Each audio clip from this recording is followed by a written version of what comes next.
So, Hare Krishna. Very happy to be here with all of you. Sorry I'm a little late.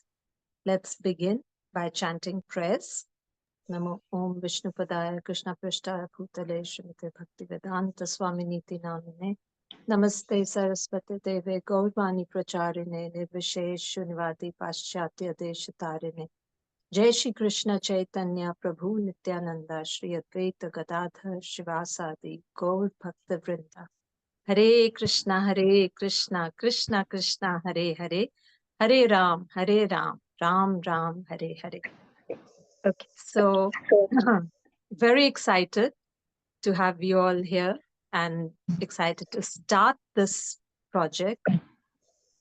It's been on my mind for a very, very long time. I've done it in bits and pieces with different devotees, first with Matajis in Kuwait and then through various groups. But I thought it's good to start systematically throughout, starting from Canto 1 and Krishna willing, going up till Canto 12.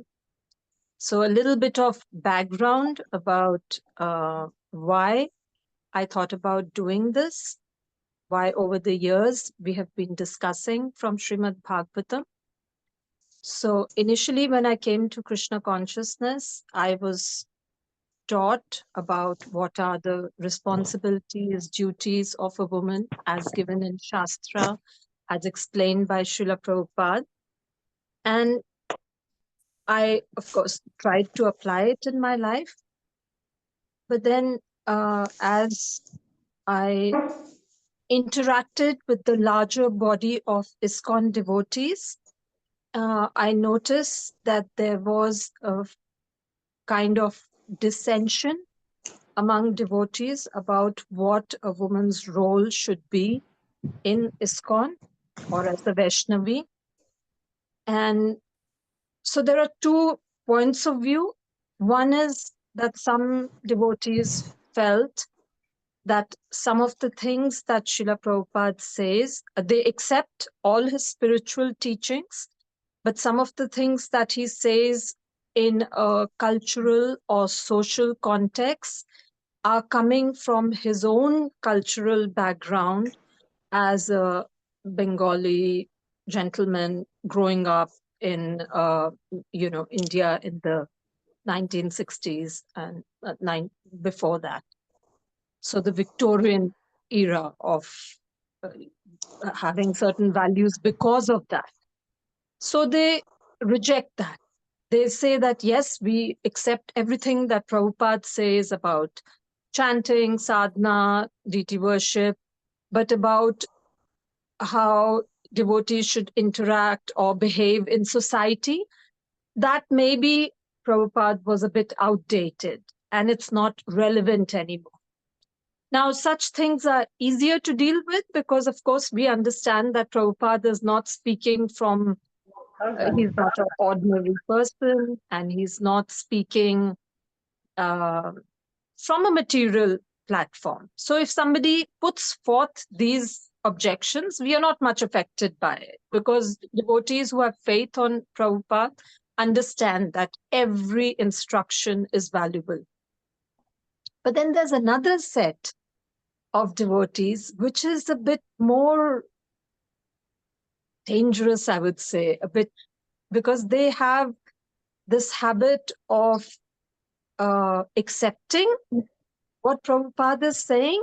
Like on the surface, they accept what Prabhupada is saying. They claim that they are following what Prabhupada is saying, but they portray a different view of what Prabhupada presented as the role of women. So they say that although Prabhupada writes something in his books, but practically he did not behave like that or expect that from his women disciples. So we don't have to take it very seriously.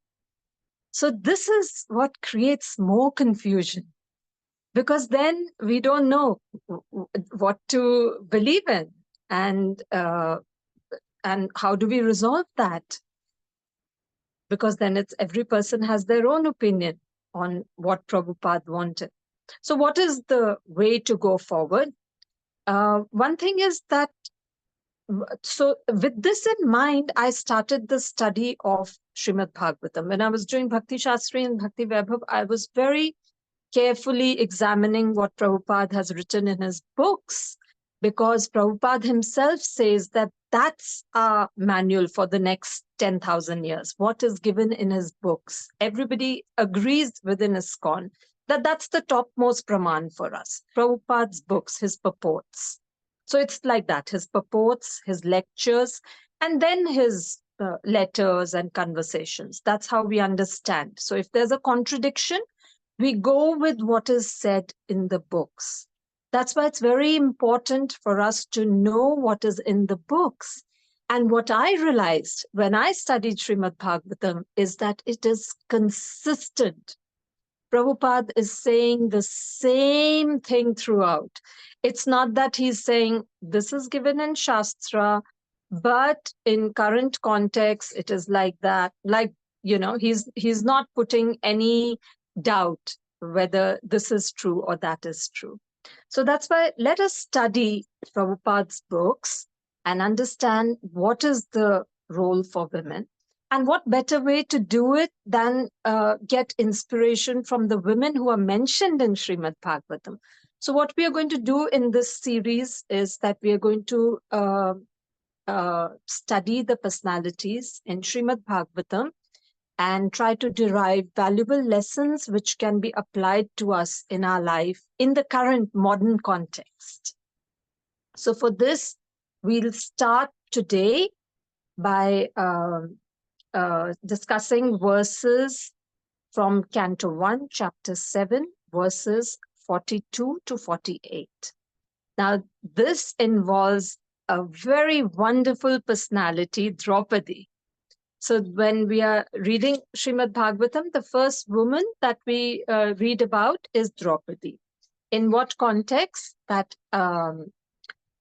Sutta Goswami is describing what happens towards the end of Kurukshetra war. And he describes how Ashwatthama very cruelly murdered the sons of Draupadi. So naturally, as a mother, she was devastated. And at that point, Arjuna promised that he will bring Ashwatthama before her. He'll cut off his head and bring him to task to pacify Draupadi. So this happens, there is some, at a point when Arjuna actually captures Ashwatthama, but he doesn't kill him as he promised. He brings him before Draupadi. So we'll read from 1:742. Sri Sutta Goswami said, Draupadi then saw Ashwatthama, who was bound with ropes like an animal, and silent for having enacted the most inglorious murder. Due to her female nature, and due to her being naturally good and well behaved, she showed him due respects as a Brahmana. So that's the verse, and Srila Prabhupada explains in the purport. What I'm going to do is I'm going to read excerpts of the purport, not the complete purports, but what is relevant for our particular discussion. Of course, every word of Prabhupada's purports are valuable, so I encourage you to read it in detail in your own time. Srila Prabhupada explains in the purport, Ashwatthama was condemned by the Lord himself, and he was treated by Arjuna just like a culprit, not like the son of a Brahmana or teacher. But when he was brought before Srimati Draupadi, she, although grieved for the murder of her sons, and although the murderer was present before her, could not withdraw the due respect generally offered to a Brahmana or to the son of a Brahmana. This is due to her mild nature as a woman. Women as a class are no better than boys, and therefore they have no discriminatory power just like that of a man. The specific word used in this shloka is Vamasvabhav, mild and gentle by nature. A good man or woman accepts everything very easily, but a man of average intelligence does not do so. But anyway, we should not give up our reason and discriminatory power just to be gentle. One must have good discriminatory power to judge a thing on its merit. We should not follow the mild nature of a woman and thereby accept that which is not genuine. So Prabhupada says this. Now, when we read this purport, it seems as though Srila Prabhupada is criticizing Draupadi. He's saying that, she doesn't have good judgment. In fact, he is putting down the class of women in general and saying that they don't have discriminatory power. So these are kind of things which people are not able to reconcile or understand fully. But as we'll see in the purports that follow, Prabhupada is not actually condemning or criticizing Draupadi. He's making a point, which we will discuss. So the next verses, she could not tolerate Ashwathama being bound by ropes. And being a devoted lady, she said, release him, for he is a Brahmana, our spiritual master. Again, Prabhupada writes, Ashwathama failed to discharge the duties of a Brahmana or teacher, and therefore he was liable to be rejected from the exalted position of a Brahmana. On this consideration, both Lord Krishna and Arjuna were right in condemning Ashwathama. But to a good lady like Draupadi, the matter was considered not from Shastric point of view, but as a matter of custom. Draupadi desired that Ashwathama be at once released, and it was all the same a good sentiment for her. This means that a devotee of the Lord can tolerate all sorts of tribulation personally, but still such devotees are never unkind to others, even to the enemy. These are the characteristics of one who is a pure devotee of the Lord. So you see, Prabhupada is not criticizing Draupadi for her actions, but he's just saying under the circumstances, it was not the most rational reaction to give. But then he says, that's because she is so good-natured and kind as a person. And in fact, he says, as a pure devotee, this is natural, to be more tolerant. And of course, we see that Draupadi gives so many reasons. In the next few verses, she says, it was by Dronacharya's mercy that you learned the military art of throwing arrows and the confidential act of controlling weapons. He, Dronacharya, is certainly still existing, being represented by his son. His wife Kripi did not undergo a sati with him because she had a son. O most fortunate one, who know the principles of religion, it is not good for you to cause grief to the glorious family members who are always respectable and worshipable. My Lord, do not make the wife of Dronacharya cry like me. I am aggrieved for the death of my sons. She need not cry constantly like me. If the kingly administrative order, being unrestricted in sense control, offends the Brahmana order and enrages them, then the fire of that rage burns up the whole body of the royal family and brings grief upon them all. So in these verses, Draupadi is further demonstrating how she, as a devotee, as a Vaishnavi, is thinking not of her own grief and desire to take revenge, but she's thinking of Kripi, that, oh, she's also a mother and she shouldn't suffer like I'm already suffering. So Srila Prabhupada in the next purport actually praises Draupadi. Such statements by Draupadi are without duplicity, because actions should be taken with full knowledge. The feeling of equality was there because Draupadi spoke out of her personal experience. A barren woman cannot understand the grief of a mother. Draupadi was herself a mother, and therefore her calculation of the depth of Kripi's grief was quite to the point. And it is glorious because she wanted to show proper respect to a great family. So we can see how Prabhupada is again and again appreciating what Draupadi was saying.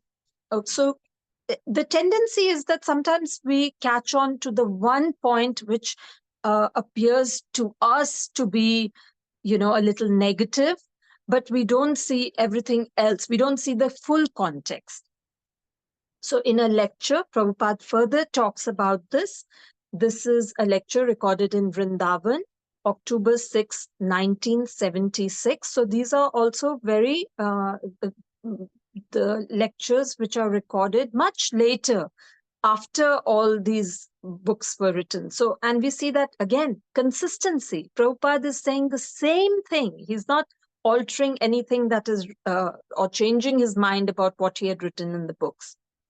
So in a lecture on verses 47, 48, Prabhupada says, so in these two verses, the important point is that Draupadi is sympathetic. That is Vaishnava. She is Vaishnavi. This is the attitude of a Vaishnava, para dukha dukhi. He doesn't care for his own personal distresses. He is aggrieved, distressed when other people are suffering. So again, actually praising Draupadi for her words, for her actions. So now the thing is that in this entire section, we find that many times devotees have problems with that one statement, which is given in the purport, which is that Prabhupada says, women as a class are no better than boys, and therefore they have no discriminatory power like that of a man. So we feel very upset when we hear this. Women, they feel like, oh, Prabhupada is saying we are less intelligent. So let's take this in context. So the first thing is that at the same time, when Prabhupada is saying this, he is saying so many good things about the fact that Draupadi made statements like this. And that's what we have to first focus on, that he's mentioning how women are gentle, generally good-hearted, and that's such a nice thing.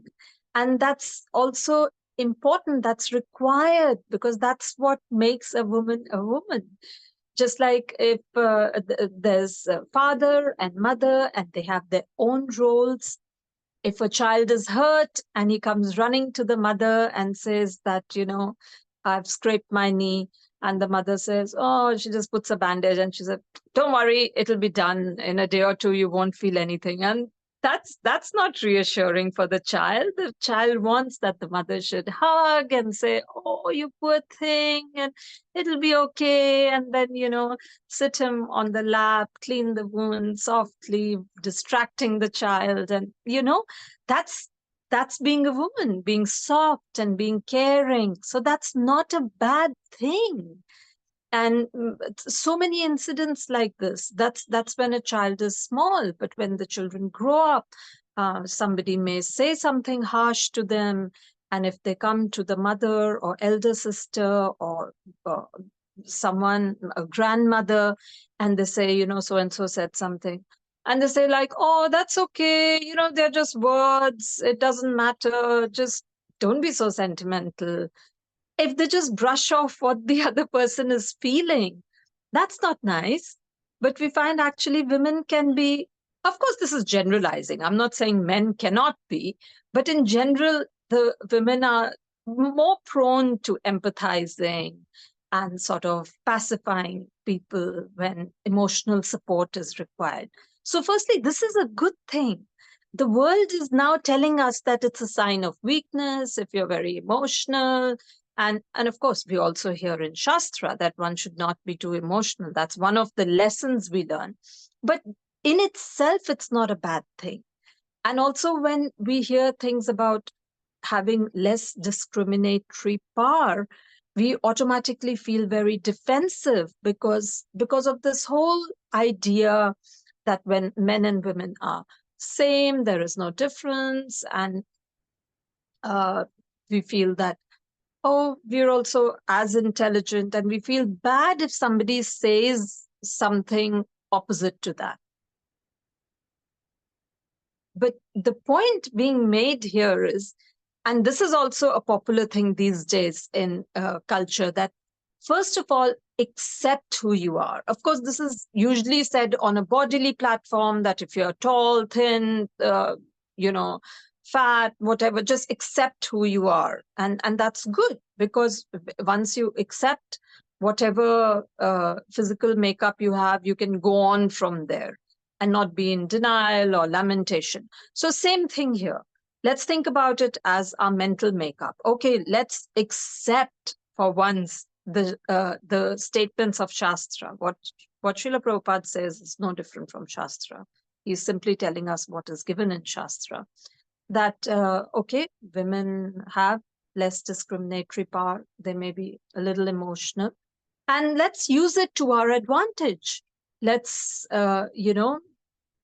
be there when the family members need us. And if there is an important decision to be taken, let us seek guidance from those who are more experienced and senior to us. This is, in fact, what Srila Prabhupada says.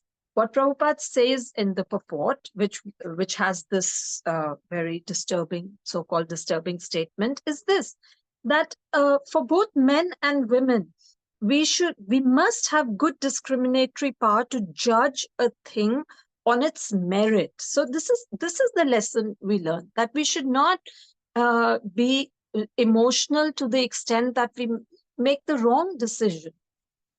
That is one thing that Prabhupada is concerned about. That's why he makes this statement. And then very nicely he is explained in a purport, which is a very, not a purport, sorry, lecture, which is a long lecture. We are just going to read excerpts of it, but I encourage you all to go and read the whole thing.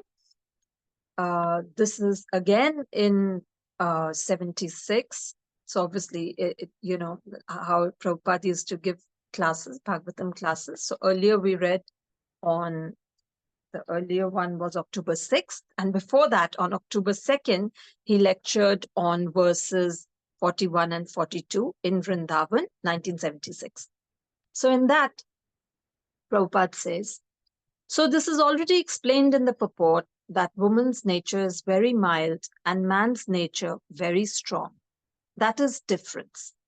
Therefore, according to Vedic civilization, the woman must be protected because they are very simple. So what is Prabhupada's motivation in bringing out these things?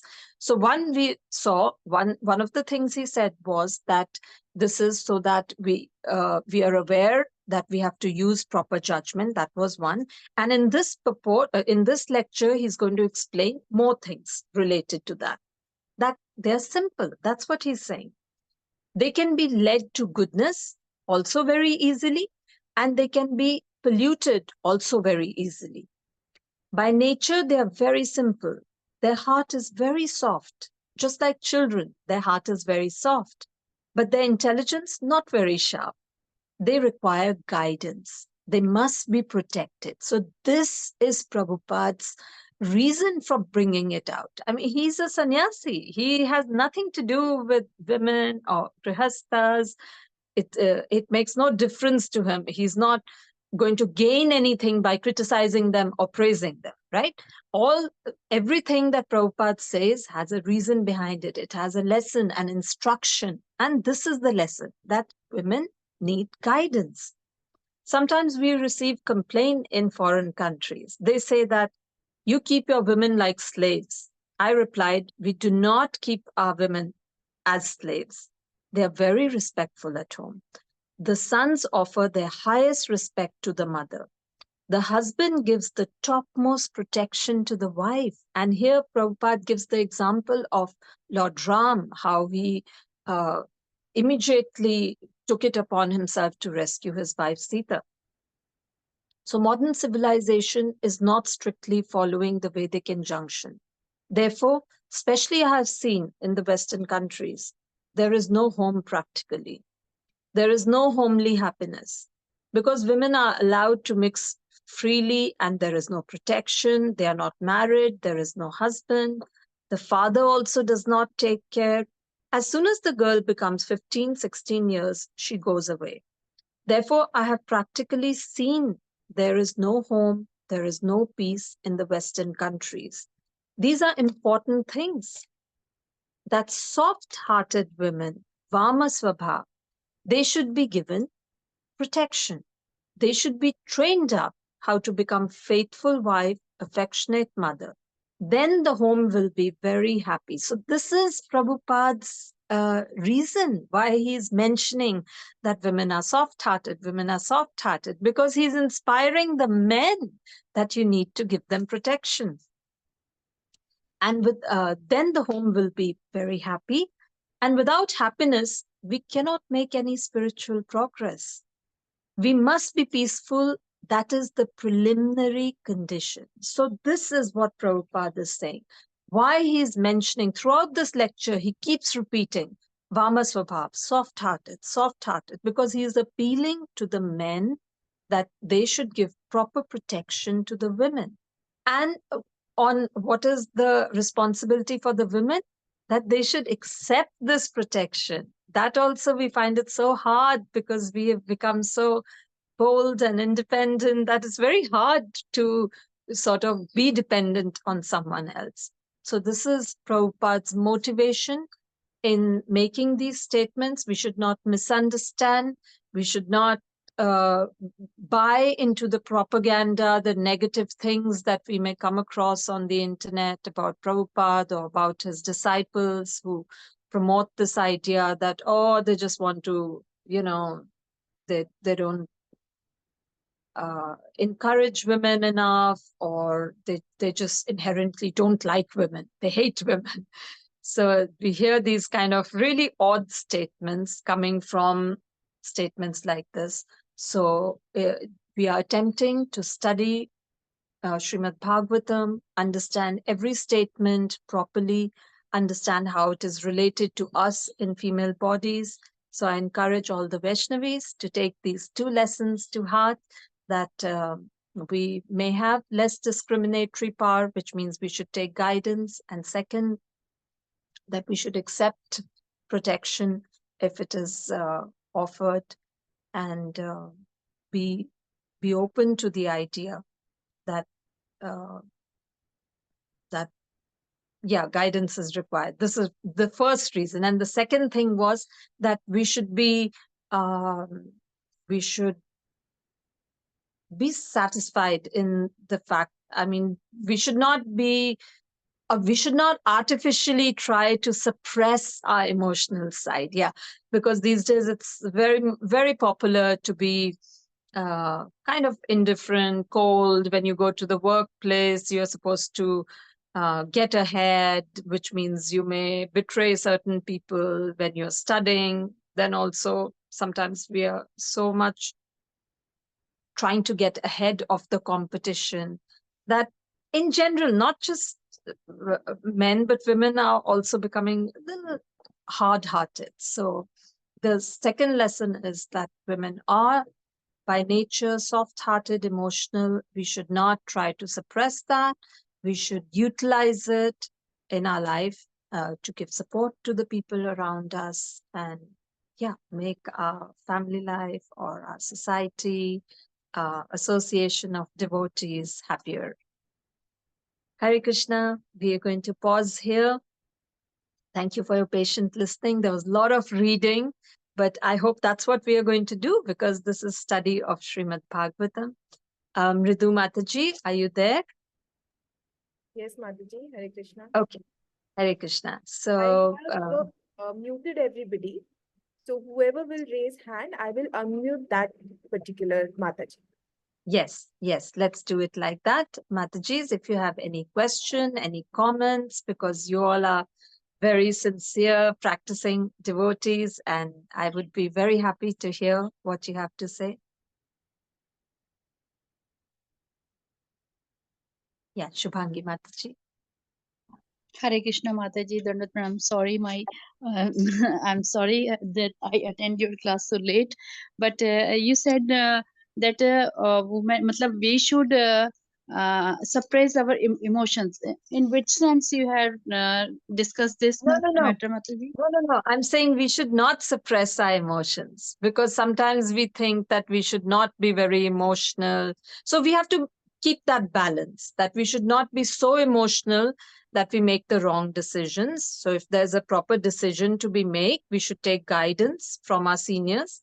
But at the same time, we should also be soft-hearted. So in certain situations, it is required to be sensitive. So we should be like that. Those were the two things. Okay. Thank you, Mataji. Hare Krishna.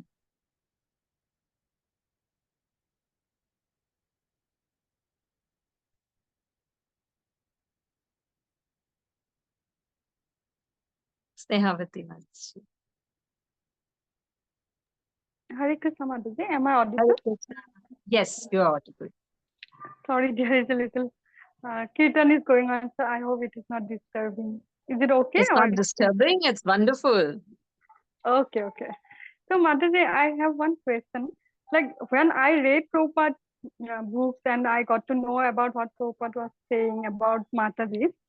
So for me, it was like, because before that, I never heard this kind of statement. Even nowadays, in India also, the parents are, encouraging the daughter to be like the boy, and Yes. they never showed us any discrimination, right? So I Yes. used to feel very difficult, but I never knew why I was feeling difficulty. When I read Prabhupada's book, then only I got to understand that why I was feeling difficulties. Like sometimes we feel different. Yes. Just now you said sometimes maybe we get affected, we feel emotional, but since society doesn't allow us to express that, even to doesn't allow us to acknowledge on ourselves, right? We cannot even sit Yes. alone and acknowledge ourselves that I am feeling emotional, all those things. So I used to feel very difficult. But after reading Prabhupada's book, I understood that these things are not supposed to be like suppressed. These are the natural, we have it naturally as a woman. So I found it like very, what word I should use, like it's very like revealing to me and very like Actually, yes, yes. I was feeling so like someone finally understood. It was like that, And Yes. for me, this is one of the reasons that I felt that okay, this is the person whom I can give my life to. Before, like in the very beginning of my Krishna consciousness, because first time in my entire life, I felt even sometimes the parents does not understand us, but this is the person who really understands us. So Wonderful. that's what for me it was never difficult to accept anything what Prabhupada said, because it was all Yeah. I already felt, right, that I have emotional, um, I'm more emotional than man, and I do tend to take decision on emotional background and all. So I was Yes. like Yes. happy, at least I don't need to be artificial. But That's sometimes wonderful. when we talk to some other Mataji, sometimes they say, right, that how Prabhupada said we are emotional, how Prabhupada said we need to depend. Because we always had Correct. the dependent desire that we really want to, so-called like Prince Charming and all. We have that, no? Yes. That we want to be dependent on someone and man will take our, like, Correct. give Absolutely. us Yes. protection. Right. Yes. So This is actually my natural. Yes. So I always feel very like happy and satisfied that Prabhupada is giving us this opportunity to be honest with ourselves. So when I Thank you so talk to much, other Mataji. masters, thank you. So when No, I thank you for so sharing. That's really nice to hear. thank you. So I was so before coming to Krishna consciousness, I was reading all this. Like before meeting many devotees, I was reading and I thought, oh, it's so nice. So I thought all the mothers will be very happy to hear Yes. all this. But reality Actually, was a little different. this is it, Snehavati Mataji. I felt the same what you're saying. That I was very happy. My life changed and I was satisfied, happy, and I thought this is what is the right thing. And when I came into the larger body of devotees, then there was more confusion. Not that I was affected by it, but I saw that there are so many Matajis who are not happy with. Of course, initially, even I used to feel a pinprick, on such statements that women are less intelligent. But then gradually I could understand. But I know that there are many people who don't want to accept and then they reject it on various grounds. Like I said, they say that, oh, Prabhupada didn't mean it for devotees, or they say that, these are things because Prabhupada is old-fashioned. So all this was very disturbing to me. And thank you for sharing. This is the reason we are discussing these things. Hare Krishna. Yeah. Gunjan Mataji.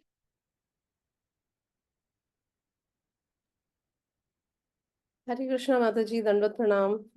Hare Krishna. Mataji, first of all, I would like to thank you for such an amazing class. And Draupadi ji's, teachings and, indirect teachings have always inspired me a lot. And so I had some misunderstandings which got clear today. Like, even I would feel when Prabhupada ji is writing this, why did Draupadi do it? So, the teachings are very nice, but even I find them very difficult to, especially the amount of, paramount amount of sensitivity that Draupadi has shown is really inspiring, but very hard to follow.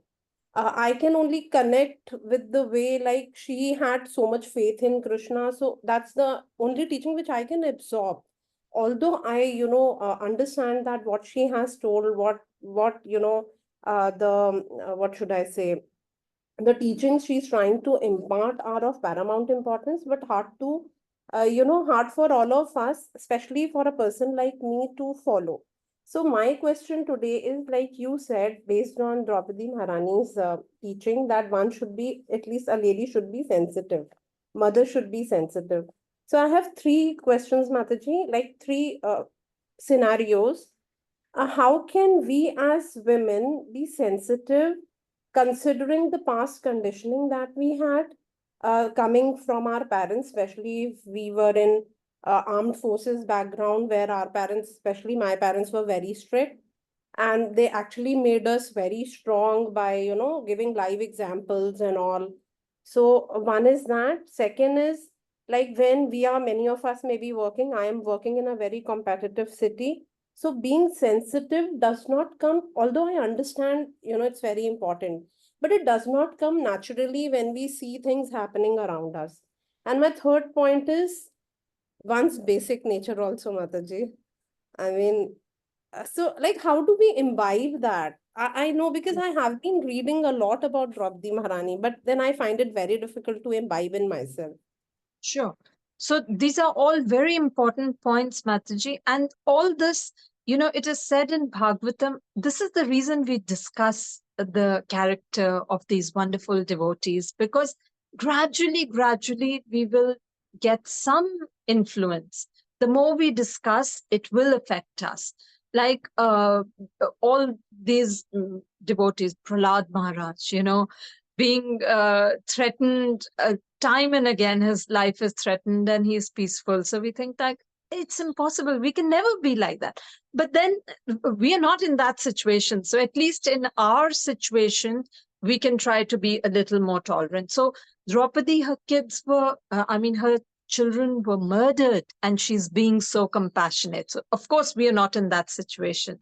So the devotees of the Lord are put in these extreme situations to give us the lessons that at least in our situation, we can be little tolerant. So next time somebody, says something behind our back in office, we don't react immediately. We think like, okay, it's not a big deal. And we kind of let it go. So in small measures, we try to practice this.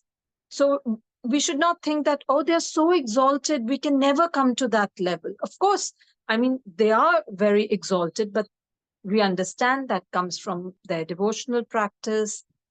So all these things that you've mentioned, these are all our conditionings. You're talking about, your conditioning as a child, but of course we have conditionings of lifetimes. And that's the third thing you mentioned, which is inherently in us. That is the strongest conditioning. So what we've experienced in this current life, of course, affects us. The environment we are in affects us. And what we've brought, the baggage we've brought with us also affects us. But we have to attempt to rise above it all. And it will happen gradually. When we hear these things, when we meditate on them, so that is very important. We discuss all these things, but we also have to think about it. So tomorrow when we are chanting our japa, maybe afterwards we take a few minutes to just think about what we read or what we discussed in classes or what we heard. So it's important to reflect on these things, and gradually it will happen. It will certainly happen, because Bhagavatam says that all good qualities manifest in the body of a devotee. So if we progress in our devotional life, gradually the good qualities will also appear. But nothing overnight, so work in progress. Hare Krishna.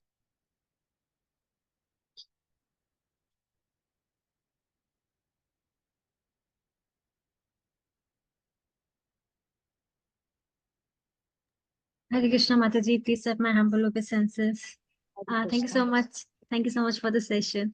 Mataji, I just want to ask one question that I agree, and I'm very, I feel myself blessed to that I came to know about Srila Prabhupada and his teachings. And yes, whatever you said, I was really agree to that. But one clarification I want, like when I know that I'm very emotional, and you said that it's good to accept it, but when I go around people, like in temple also, because there are like it's not like that only matajis are there, so prabhus are also there. So just to save myself, this has become my nature, like I pretend myself very strong, I don't laugh, and so I don't show, I pretend like I'm very smart, and smart in the sense that I don't laugh, and I'm very, strong, strict, like this. So is it okay, Mataji?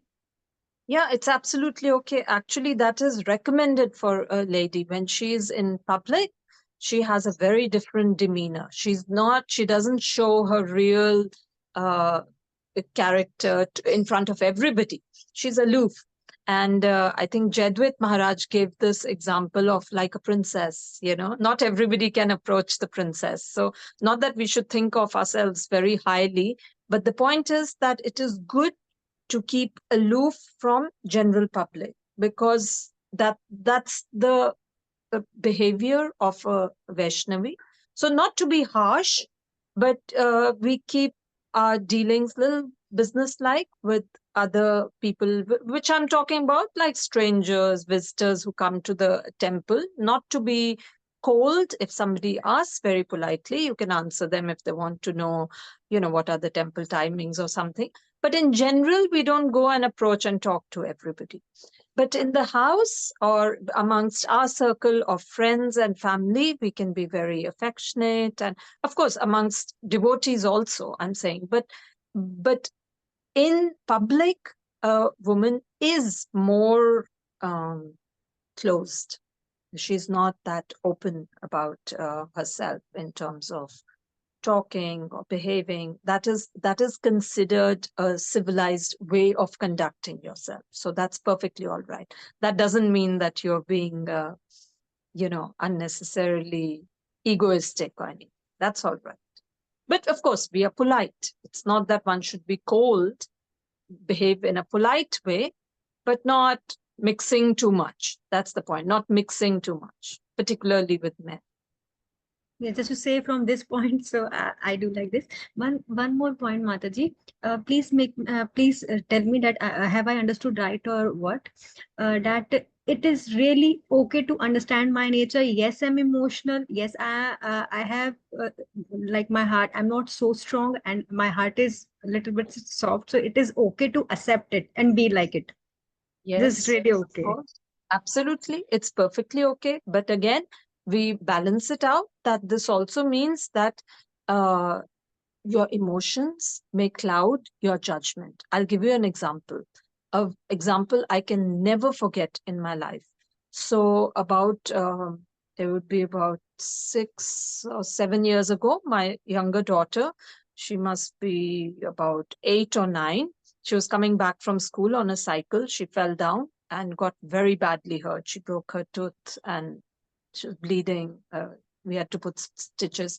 So anyway, we took her to the hospital. Her chin had to be stitched up and her tooth was broken. So I understood that, okay, some dental procedure will be required. She was in shocked. She was crying. It was very painful. So we got the stitching done, and I wanted to bring her home. Now, fortunately, my husband was also there at the time, and he's also quite an emotional person, I must say. Both of us were crying when we first saw what happened to her.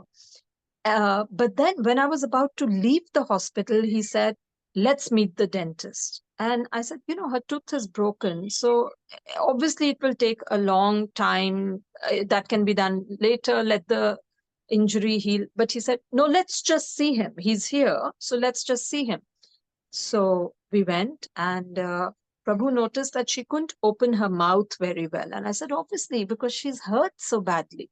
He said, yeah, but let's take an X-ray. And that was not panoramic X-ray or something like that. It was not available in Mayapur. We had to travel for 2.5 hours one way to get that done. And when we got it done, she had broken her jaw in 3 places. And if we had not realized it at that time, and if she had continued to move her jaw, it would have misaligned her jaw it's possible that it could not be corrected, or it would have required a lot of surgery for the correction. But what happened was we found out, and then the procedure was easy. The next day, somebody came, and within 2 weeks, she recovered. But this was such a lesson for me, because I'm not, I consider that I'm a very rational person. But in that situation, I was not thinking rationally. I was just concerned that my child is hurt. I just want to bring her home. I just want her to rest and kind of, calm down. But if my husband had not suggested we see the dentist, I don't know what would have happened. So these are little examples that, yes, we have our emotional side. That's great. So, of course, that was very much needed at that time, because I was cradling my child. She was sleeping in my lap, and that was very much needed. And my husband's side was very much needed because he ran around, he got the X-ray done. So this is how it works, that the emotional and rational must work together. And we should accept that. So that's all. Thank you so very much, Mataji, for sharing. Mataji, I think Gunjan Mataji was not able to unmute herself earlier, so I will just unmute her in case she has any follow-up question. Yeah. No, Mataji, I just wanted to thank. I'm really sorry. I forgot to put my hand down. I'm really sorry. That's okay. You don't Thank have you. to apologize. Thank you. Thank you. There is a question from Khushi Gupta Mataji. Okay. She's saying, Hare Krishna Mataji, some people ask that Draupadi or Kunti appeared not in Kali Yuga, then how can we follow their teachings in Kali Yuga? So what can we answer them? Sorry, who? Draupadi or Draupadi or Kunti? Kunti? Okay. Yes. Yeah. So, Mataji, we go by what Srila Prabhupada is saying. So that's what I was saying, that there are some basic principles which remain the same. Of course, they did not appear in Kali Yuga, and we have a harder time because of the conditioning that we have, or the society around us. And yes, we have to kind of adjust to that. But then there are some basic things that don't change. For example, in this case, the emotional nature of women. Women are emotional. That's still the same, whether it is, Satya Yuga or Kali Yuga. That is the way Lord Krishna has made a man and a woman. It's supposed to be like this. It's not very much different. So you can change it to some extent. Like now, women are told to be, like I was talking, because of competition, this, that, you do tend to become a little hard-hearted. But still, despite all that, you'll see that there are inherent differences that don't go away. And like Snehavati Mataji was sharing, that if we are allowed to be the way we are meant to be, then all these things which are naturally there will be more evident. So how can we follow them? Do you mean that how can we follow their example of being, very tolerant and all? Well, they were not in Kali Yuga, but look at the problems that they had to face. Huge, more than we can ever imagine, right? So we follow them in the sense that we take the principle out of it. We understand how a devotee should behave in a certain circumstance. That's what all Shastra is about. It is giving us instructions. So we have to pick out the lessons and try to follow it in our life. That's what we have to do. And we can still do that. We don't have those circumstances. For example, they are not even people say that the men in those times were not like the men today, that they were still respectful, but not all. We see that Ravana was, he kidnapped Sita Mata. So just like these days, there are criminals who act against women, there were criminals then. So there are certain things which were similar. At the end of the day, human nature, the way we have seen over the years, it is like that. There are good people, there are bad people, and there are devotees of the Lord. So we want to follow the devotees, and we try to do it as best as we can with this Kali Yuga mentality. We've seen devotees, even in Kali Yuga, we have examples, wonderful examples, where devotees have changed their nature. They are so saintly. So we should follow them. Hare Krishna. So Mataji, Anshika Mataji says, I have already suppressed my emotions. We are taught that to be practical. I have been taught to be bold, smart, and when I try to become one, of course, it is against our nature. Neither could I be bold nor emotional. I am stuck in between. Now, how to... I hear you, Ashita. I feel the same, that we are so much stuck in between, because so much we are told that it's difficult to revert back to that, proper nature that we should have of tolerance and humility, but a work in progress. And of course, sometimes it is needed also. When our parents are telling us to be little bold, unfortunately, in this world, sometimes it is needed. We may be in a situation where you have to, suddenly you are in a crowd and then some man is pressing against you. You kind of have to be bold and shove him and stuff like that. So we have to do it, unfortunately. So this thing which is there, sometimes it is necessary, but we do want to bring out our real nature. So we just have to kind of work on it and work towards being our authentic selves, like the modern jargon is these days, that be true to ourselves. So we try. We should analyze how we behave in certain situations and think about what would be best as devotees. So, yeah, that's what I would say. Okay, Mataji. Mitalika Mataji has a question. She says, Hare Krishna Mataji, I have one question.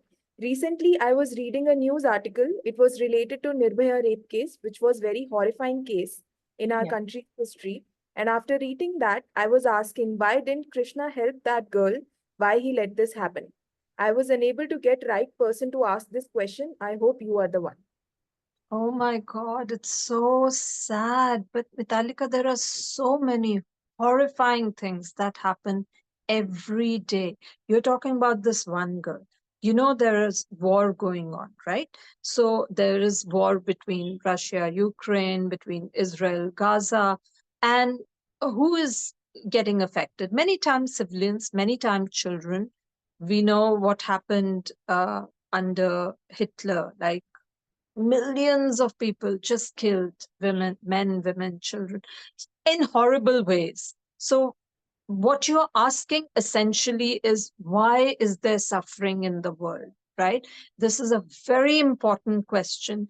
And this is the reason that many people go away from religion, because they do not understand this. So let's think about it as a principle. What happens is that the things that we undergo are not just because of what we have done in this life. So we may think that this girl is, blameless. I mean, she's just a young girl. Why did she have to undergo all this? But do you understand that as a principle, she is a spirit soul and she has gone through many lifetimes. And do you know that she could have inflicted very uh, bad things on another human being? And maybe this is the karma that she's suffering because of that. We don't know how karma works, but this is one possibility, that if we are suffering, that is result of us having caused someone else to suffer. And you know what they say, that devotees actually their suffering is minimized. So let's say that she was, so because now you're talking about one girl, but this may even happen with devotees. And can you imagine that a devotee of Krishna is undergoing something like this? How is it possible? Why would Krishna not do anything? Maybe he is doing. Maybe that devotee was supposed to undergo so much worse, but they're getting less than what they were supposed to. And in this girl's case, or in the case of innocent children who are killed in horrible ways during war or earthquake or anything that happens like that, like why is Krishna or God allowing that, right? He's not allowing it. It is us who are causing our own suffering. So it's a very important point to understand. And actually, I will talk about this separately in a discussion over religion and morality. And this is the reason that many people go away from Christianity, because Christianity, there is no answer for this. I mean, they say that it is because they to bring you closer to Lord Jesus Christ, but it seems really cruel. And sometimes people lose their life. So how are they going to? But our Vaishnav literature has an answer, and this is the answer, that we have karma that we do not know about, that we don't understand, and don't think we all are blameless. We have undergone millions of lives, and we have ourselves done horrible things to other people. You know, it is such a humbling thought that next time somebody shouts at you, think that, oh my God, at some point, I must have done so much worse to someone else. And then, you know, you don't feel so bad. You feel like, okay, I should take responsibility and at least perfect. Not that we should be in a whole guilt situation and all. No, the idea is to understand, accept, and move on. Try to better our life, better our consciousness, and ultimately get out of this back and forth of good karma, bad karma, good karma, bad karma. Does that answer your question? Does that make sense, or is it still too hard to accept? We have to think about these things a little because it does affect us a lot. My daughter saw a few things, similar things, you know, some kind of drastic murder, abuse, something like that, and it's traumatized her. But that's the thing. The world has horrible things going on. But it's not Krishna. Krishna is not doing this. He wants you to be out of it. That we should understand, because that will build our faith on Krishna. Otherwise, we will blame God for the way the world is. That this is not his doing. There are so many things he's given us. So, yeah. I hope you can think about it and try to understand it. Vitalika Mataji says, thank you, Mataji. I understood this. Thanks a lot. Another question from NGDD. The whole name is not there. Sure. Pranam Mataji, Hare Krishna. I want to ask Mataji, I'm emotional, but in certain situations, I'm not able to show it. Like if someone dies or if I have to say goodbye to a loved one and they are crying, I will feel emotional, but tears will not come out from my eyes. So is it abnormal? Many times I think that people used to think that she has no effect or emotion. Okay, well, yes, different people have different ways of expressing themselves. If you can't show it with tears or expressions, maybe you can use words. You can try to, if in that situation you can't do it, you can write a message or write a letter to the person, because it is important to show our, empathy towards people who are hurting. And I understand what you're saying. Sometimes we are just overwhelmed. Sometimes there is a situation where somebody has lost a loved one and we just don't know what to say. So maybe you can't say it at that time, but when you go home, you can frame something and communicate. It is important to communicate these things, because otherwise, unless you speak it out, people will not understand how you feel. And yeah, I think I also have this problem where I think of a lot of things, but I don't express it. So I've made it a habit of writing down very often and saying it. So you can try that.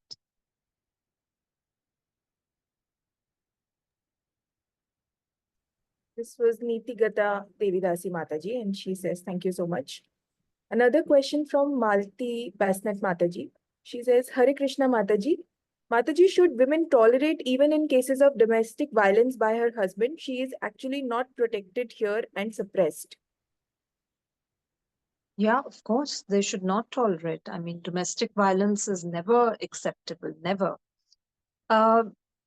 So I remember discussing that. Oh, yeah, there was a group on Power of Inspiration. We recently discussed it.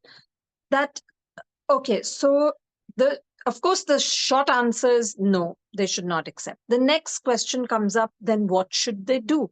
So that depends on the level. So there are two kinds of scenarios. One scenario is that a person is hot-tempered, and sometimes they come under pressure and they become very upset.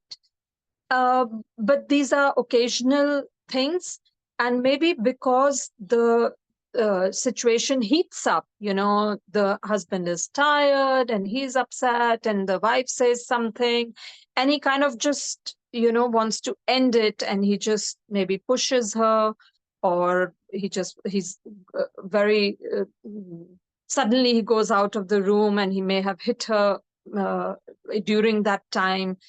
So that's one scenario. And another scenario is a person who's actually very cruel. Again, he loses his temper and then he starts to really physically abuse the woman. He's slapping her, or he's, even worse. So these are two different scenarios. That one may be that a person is trying to control himself, but then just in the spur of the moment, something happens. And there's another which is also in the situation, but he's like really hard-hearted. So in the second scenario, no question, the woman should exit that situation, because it can also get dangerous. Such people, they can end up taking the life of and not just in domestic violence, even friends fighting, two men fighting, they accidentally kill the other person. So these are dangerous things. If there is a person who is prone to physical violence, you should stay away from that person. So what does it mean in a Vedic context? That the wife should separate, go back to her parents' house, or live independently, and at least not agree to be with the husband unless he takes some corrective actions to control his temper or change the situation he's in which is causing this temper. So somehow, if there is a drastic change, only then. Otherwise, they should just. But in the first scenario, where it's an occasional thing, it has not happened in the past, and that's not the inherent nature of the person, then maybe it can be more easily corrected. Then with some counseling for the husband and wife, it can be corrected. So you can't say in all circumstances they should just divorce her. That's the end of it. No, there are various steps, and maybe something can be helped. I don't know so much personally about domestic violence cases. Like I haven't interacted with people who've been in that situation. So I can't say from example that this happened or that happened. But I feel that this much I know, that it can be dangerous. So they should separate.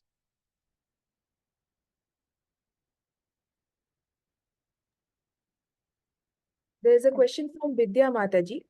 She says, Hare Krishna Mataji, when we start being spiritual, is it good to have the feelings like being proud of what we are doing and accepting this path, or is it just our spiritual ego? Oh, Krishna. Trinadapi sunichena, tarorapi saishana. Never. Humility is the bedrock of spiritual life. As soon as we start feeling like this, we'll fall. So never think that. But of course, we also have to be practical. We do have to understand that, yes, you are bettering your life. You are better than people who are not thinking about God or not doing anything. So on that level, we understand that, yes, but at the same time, we see so many anarthas in our heart. So initially we may think like, aha, this is all very nice. But then gradually, as you progress in spiritual life, more anarthas start popping up. And then sometimes you feel that you're not even as good as the materialists. That at least they are honest about, whatever faults they have. They're like openly criticizing people or being greedy about accumulating material wealth, and devotees are sometimes, they want that, but they are kind of pretending they don't. So we tend to be hypocrites sometimes. So yeah, it's you should understand in general that devotees are better, but it's a good practice not to think of ourselves as being better than others. Try to understand that we have a long way to go. So if we keep that in mind, it's better for our spiritual life. Better to be humble than think that, we are very good. So it's more useful to be humble. Mataji, Snehavati Mataji has a follow-up question. Yes.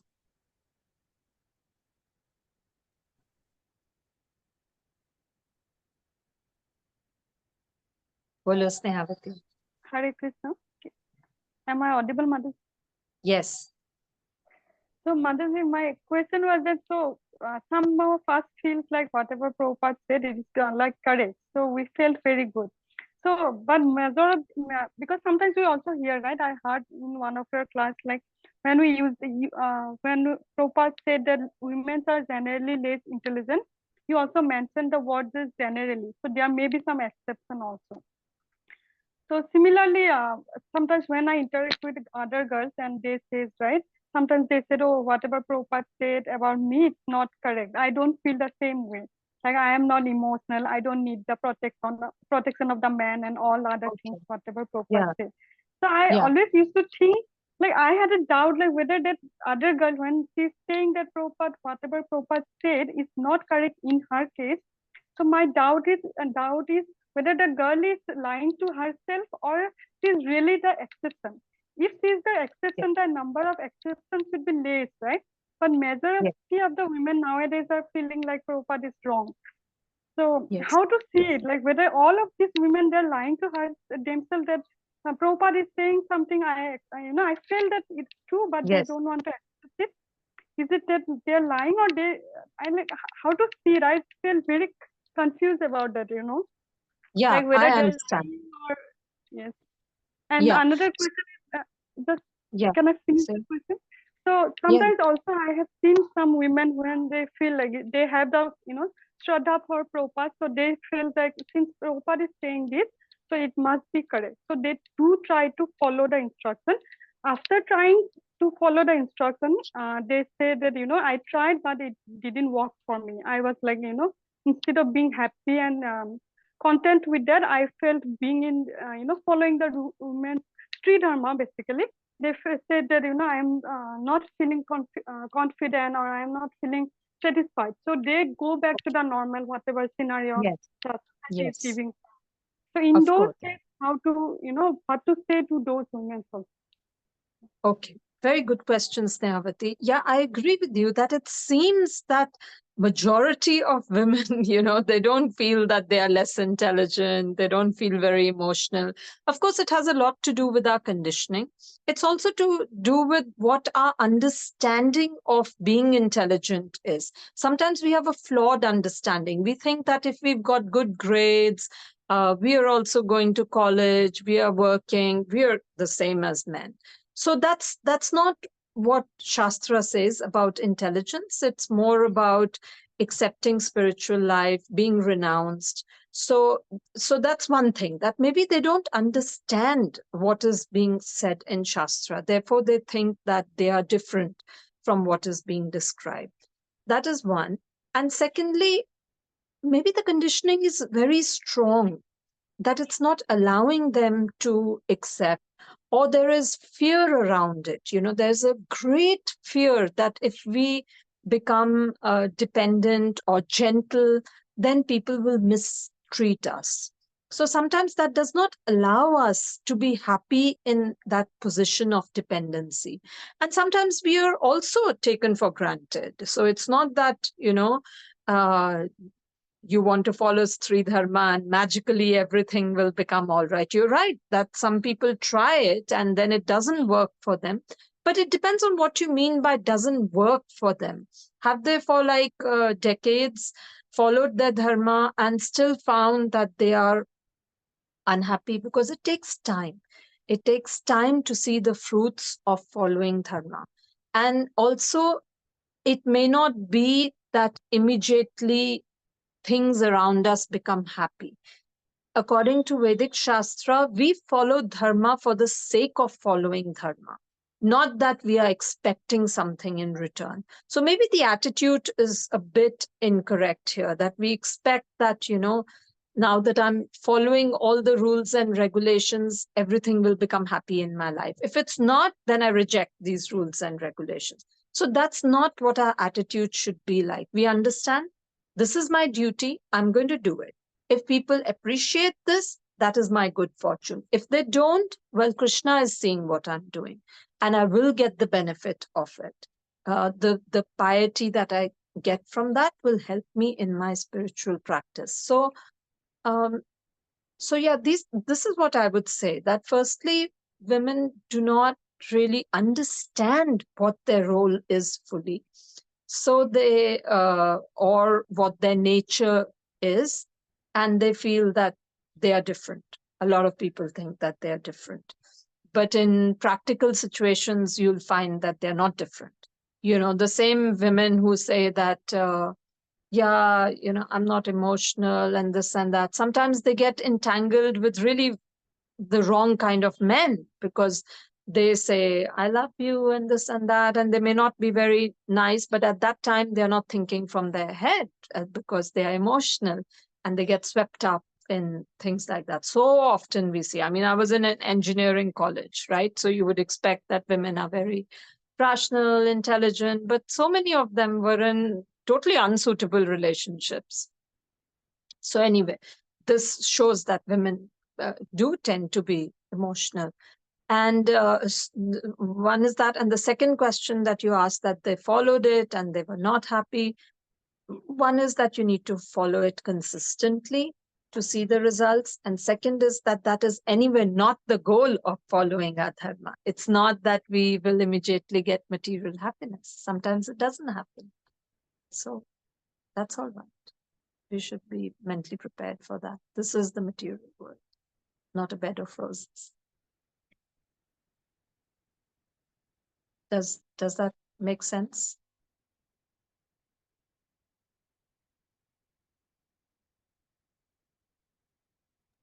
Yes, Mataji, yes. So basically, like in that case, because I always feel like if I have to give an answer to that woman, so sometimes they may ask, I tried. What you said exactly, that is correct. They tried it for a very limited amount of time, maybe. Yeah. So Yeah. because it does take time, and immediately since we don't have good examples of, having good example of many Matajis who are following Sri Dharma for a long time. So they try to see, end up seeing the other girls who are not following Sri Dharma. And since the number of those women are more, they felt like, I am the only one who is left out or something. Correct. So Correct. So, yeah. So in that case, we can just continue whatever Prabhupada has said, and we don't need to give other, because sometimes they want to hear the other answer, okay, you have tried, it's fine, so let's get the normal one. Yeah. So I never felt personally to give that instruction, because first thing, I have never seen any such instruction in Prabhupada's book. and I have never experienced also. So for me, like Yeah, other side of the exactly. road is Yeah, more let's dangerous. So I can never let's tell see. them to go We, back. we are going to read so many instructions by Prabhupada, and let's see what he says in different circumstances. It's never to give up your dharma.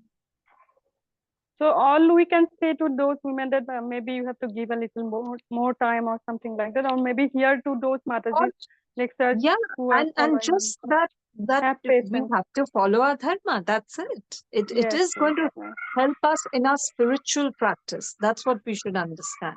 It will help. Okay.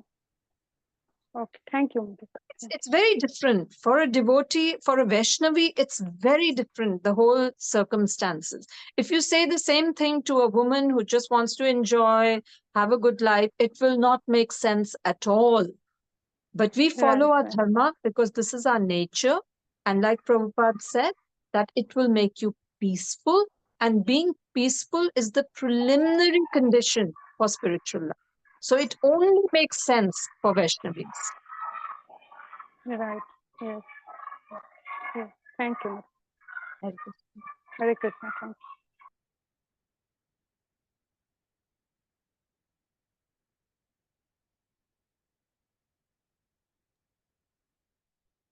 Mataji, I had received one question, and I think she's reposting it. She had revoked it. Probably a little personal question, but I think she will be sharing it again.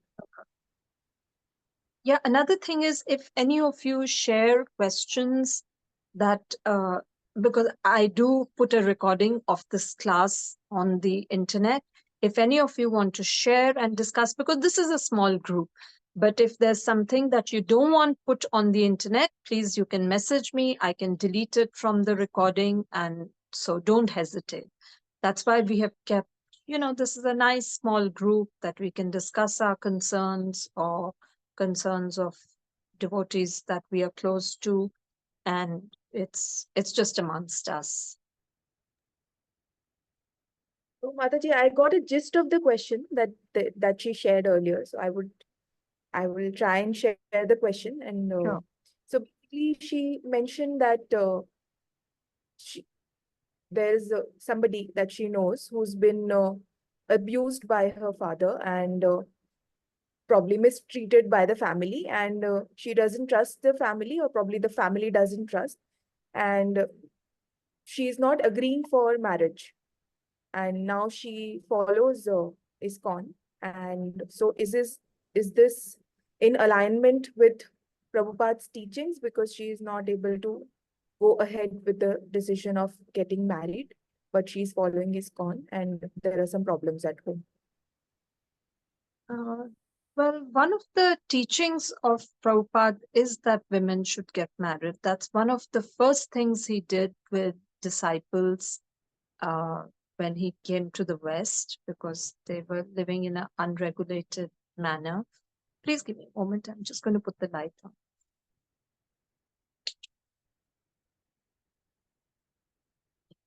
So that was one of the first instructions that Srila Prabhupada said, that women should get married. We'll discuss this further when we study Srimad-bhagavatam, how he repeats this again and again for women's own protection. It is very unfortunate what the Mataji has gone through. I can understand it can be very scarring.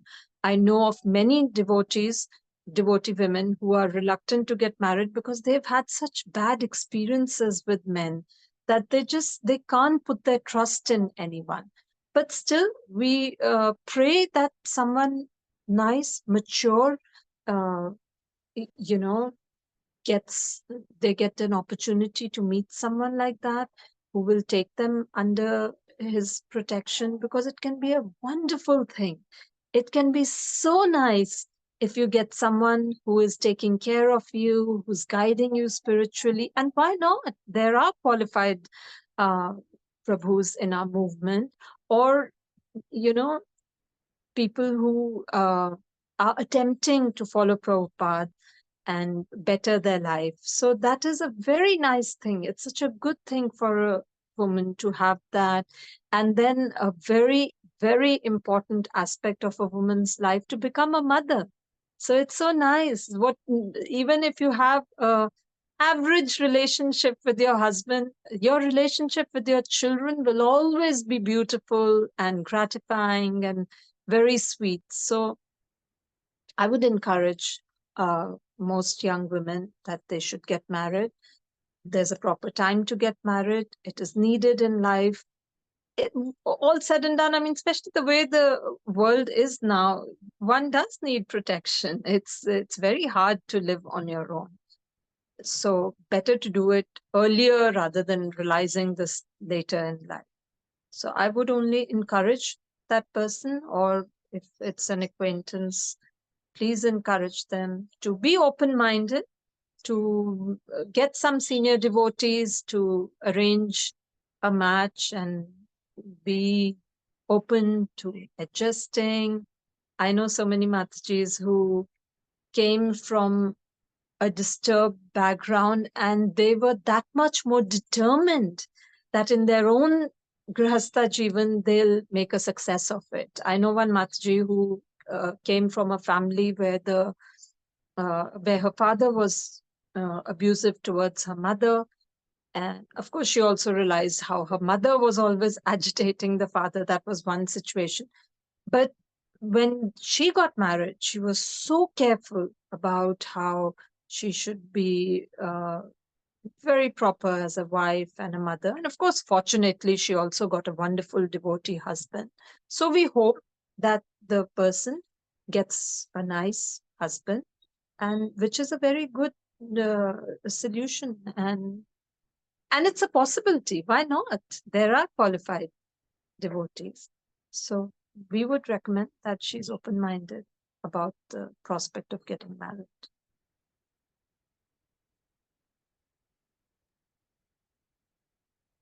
Thank you, Mataji. There is a question from Govind Priya Mataji. She says, in regards to Snehavati Mataji's question and your answer, that women must follow their dharma, period. How do we understand how Prabhupada dealt with the women coming into the movement? He seemed to engage them according to their nature and conditioning rather than following Stri Dharma to the T. When girls approach us with such problems, how to understand how we should deal with them? Should we be compassionate and engage them according to their nature, or should we have them follow Sri Dharma to the T? Okay, so he did more or less expect them to follow Sri Dharma to the T, in the sense that getting married, serving their husbands. Of course, since the situation was such that it wasn't a typical grihastha kind of a household, people were staying in the temple. But we do know that Prabhupada increasingly recommended Varnashram Dharma, which means he wanted Sri Dharma to be followed. And clearly, he wanted that even if his immediate disciples are engaged in different ways, that the next generation, always he said, they should be chaste, they should be taught to cook, clean, all that, right? So he's expecting that future devotees are taught very pakka, the way Shastra expects them to. So what do we do now? Same formula. If somebody is coming with a very strong conditioning, we do engage them in whatever their conditioning is. But gradually we do explain to them what the standard is. And they can come up to that. I mean, even in that time, Matajis were married. They would keep their head covered. They were very submissive. They would, the way they behaved in front of Prabhupada, following all the etiquettes that were required. So I think following Sri Dharma to a T is the need of the hour, I feel, because many times it seems that we have gone to the other extreme where we are not talking about it at all. It's just been that do service in whatever situation you're in, which is not what Prabhupada is saying in his books. Like, there's a disconnect right now between what we see in ISKCON and what is given in the book. So I do think a revival of that culture is required, and we should encourage the new people also to follow. I don't think it's so drastically different for Indian bodied devotees to follow that.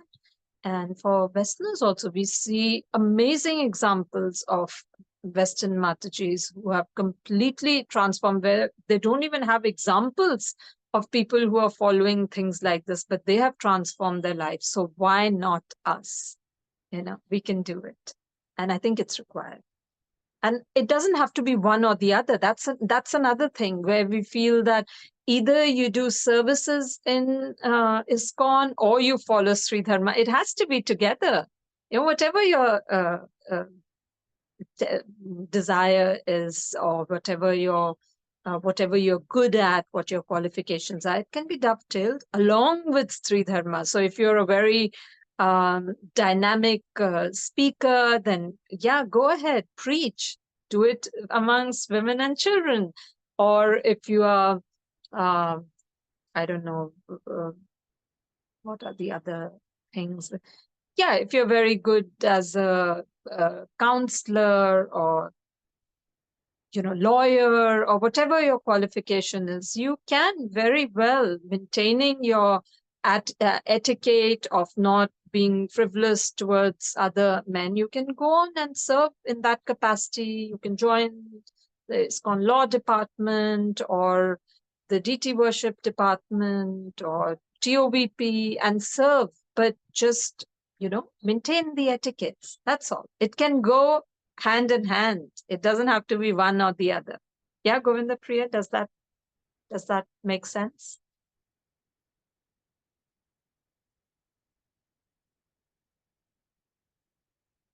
Govinda Priya is busy with Tamal.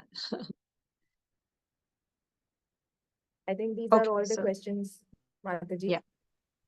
I also want to share my gratitude. I feel that this is my great fortune to be able to hear from you today. And I feel excited and look forward to, these sessions every month. And thank you so much for giving me the opportunity to serve you and other devotees today. Thank you so much. Thank you so much, Vidhu Mataji. Invaluable service, because it would have been hard for me to juggle taking questions and answering them. Thank you. Very grateful for your help. Yeah, so we will meet again in a few weeks' time, and we'll talk more about the exalted personality of Draupadi. Thank you for your time. Hare Krishna, Danvat Pranam, Vancha Kalpatarubhyascha, Kripa Sindhubhya Patitanam Pavanebhyo, Vaishnavebhyo Namo Namah. Jai Srila Prabhupada.